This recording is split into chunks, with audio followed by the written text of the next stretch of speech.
So welcome students. So in this question you're given that you have a quadratic equation z square plus alpha z plus beta is equal to 0 where alpha and beta belongs to real numbers. That means the coefficients are all real numbers. And this equation has two distinct roots whose real part is equal to 1. It is whatever z is satisfying this equation, the real part of those complex numbers is equal to 1. If that is so, what should beta necessarily satisfy? So let us try to analyze this question.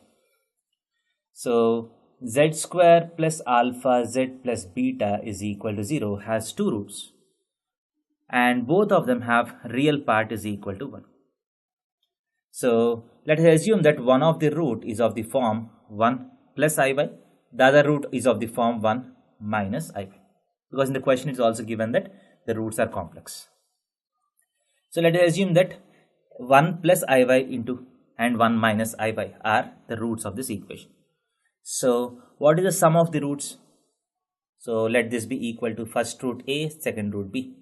So we know that sum of the roots is equal to minus alpha and product of the roots should be equal to beta because the leading coefficient is equal to 1. So this implies what is the sum of the roots? 2 is equal to minus alpha. And what is the product of the roots? What is 1 plus iy into 1 minus iy? 1 plus y square is equal to beta. So that means alpha has to be equal to minus 2. This has to happen. And beta should be equal to 1 plus y square. Now what should be the range of beta? So y can go from 0 to infinity. So y square is always positive, right? Y square is always greater than or equal to 0. So 1 plus y square, which is beta. So beta is 1 plus y square. So this is always greater than or equal to 1.